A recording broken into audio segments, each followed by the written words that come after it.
So you're listening to the Restaurant Marketer and Innovator Judging Day, and we're here at BrewDog Waterloo, which is an incredible venue if you've not been before. We're very lucky to have a podcast studio, so we thought we would speak to some of our judges, get the lowdown on the experience, and also why our winners won, because it's always one of the big questions afterwards as to why these people deserve to win. So really, really delighted to be joined by two of our judges who are representing their group. And in terms of the background, just to understand, we have about 20 judges. Those people are split into groups. Everyone's got 4 or 5 people per group, making sure that this is a super robust process. We make sure there's no conflict of interest, and it's a pretty full-on day. So thank you both to Clemmie Parrett from Darby and Parrett, who's an agency partner and a great industry advocate, and Dan Brookman, who is the founder of Airship. So thank you, and Toggle, sorry, I should say. Thank you for joining me. Do you maybe want to introduce yourself? So maybe Dan first, if that's okay. Thanks, James, and thanks for inviting us along. So Dan Brookman, I'm the CEO of Airship and Toggle. We work for about 600 hospitality brands across the UK, across about 5,000 or 6,000 venues, recently acquired by Zonal. So part of the Zonal family now, and a much bigger pot. Right, and thank you, and thanks for being such a supporter of the Restaurant Marketer and Innovator initiative over the last few years. And how about you, Clemmie?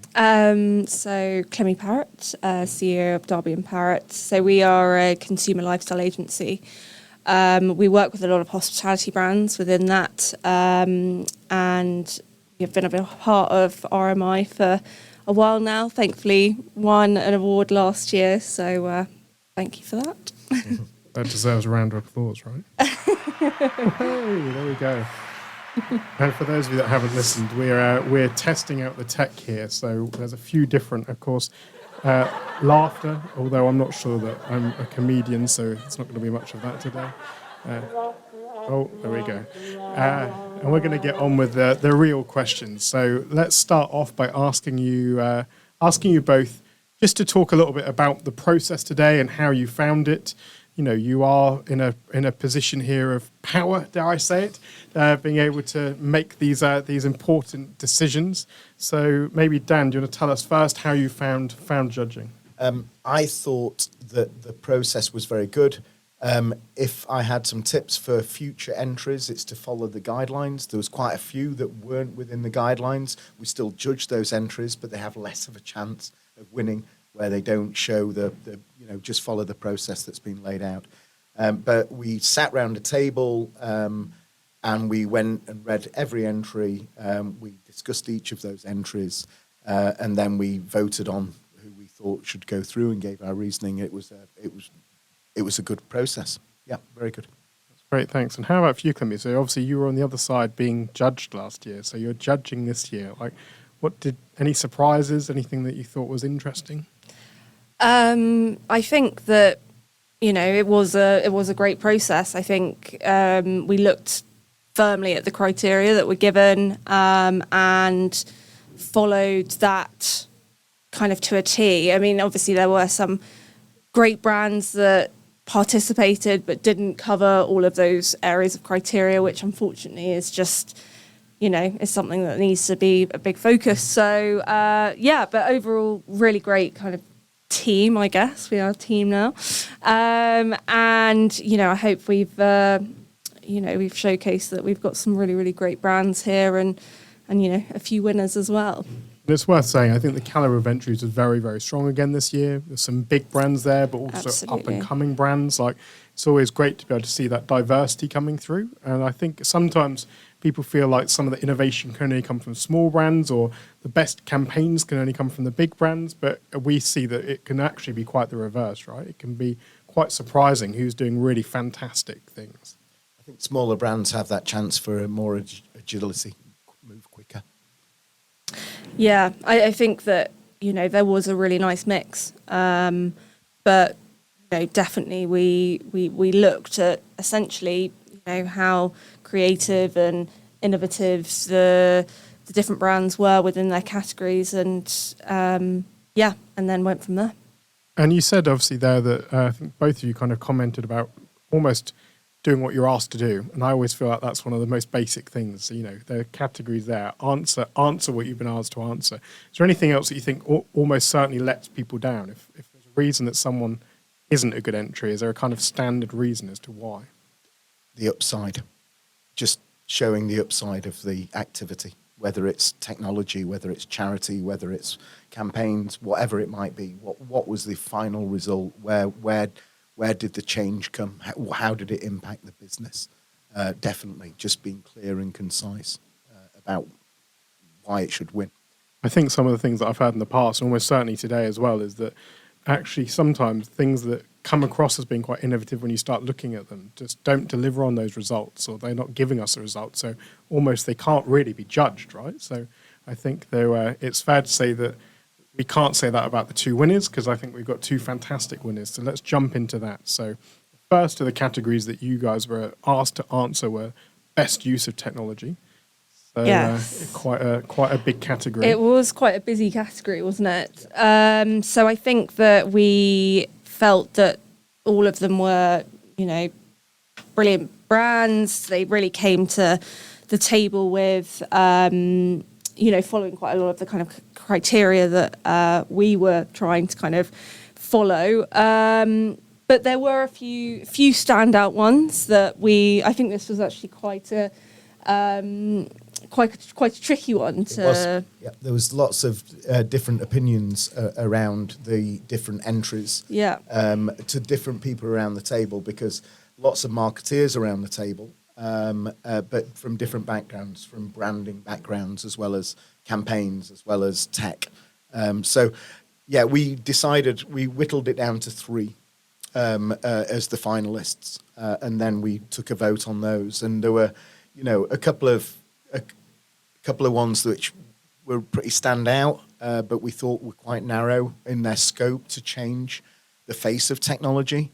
And the one that we chose, we thought delivered an advancement of technology and of innovation, and that was quite important. And actually, it's the simplest one out of all of the entries that we ended up choosing. So sometimes simple can be best.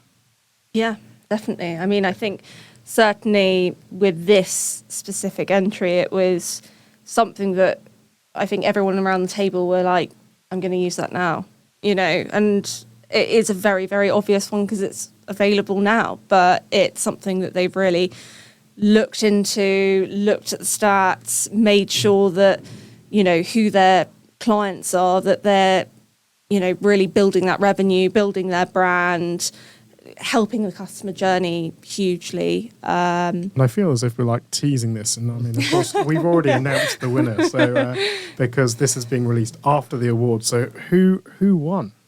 So Slerp won this category, and it's for their press and pay technology. Just really simple. When you use order and pay, using Slerp's technology, and they tested this with a brand called the Pavillion. When you go back and use it again, if you just hold the pay button down, it pulls back your last order. So you can just reorder that. And it means that you can transact in about 6 seconds.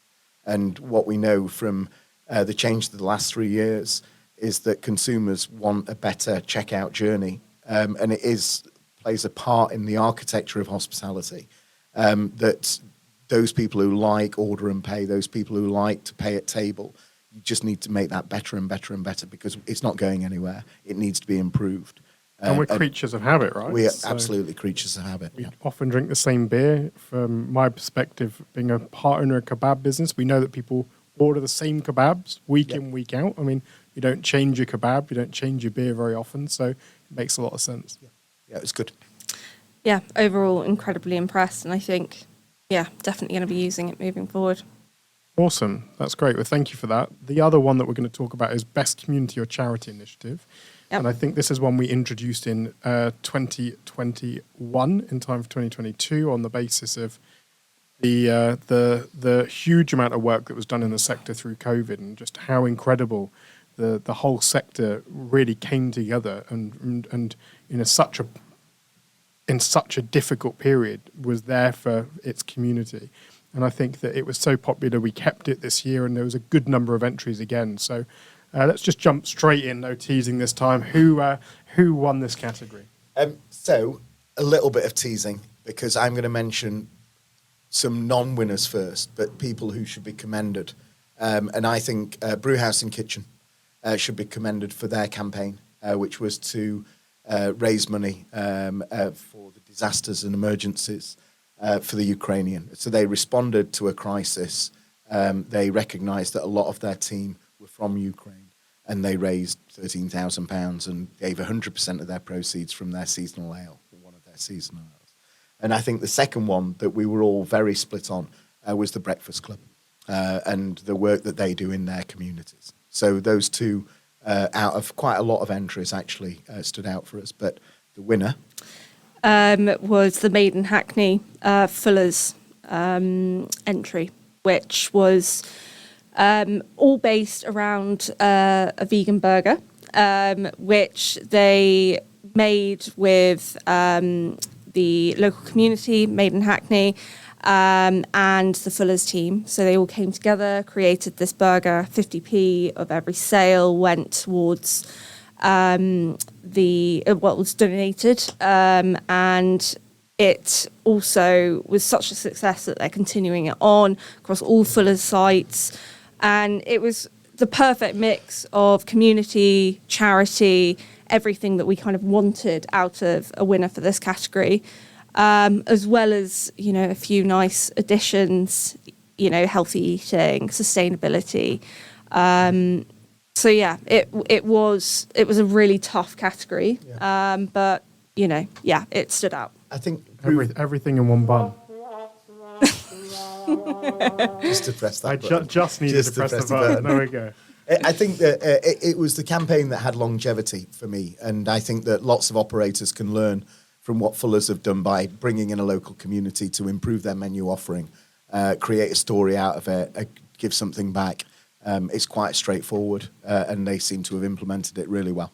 I think what I really loved about what you were referencing before is that actually on all three of the examples you gave, it's interesting that they're quite diverse. One's an international, one's much more community focused, another one kind of was a bit more campaign focused, and yet they're all great examples of being able to deliver on that charitable community element, which I think is really interesting in its own right.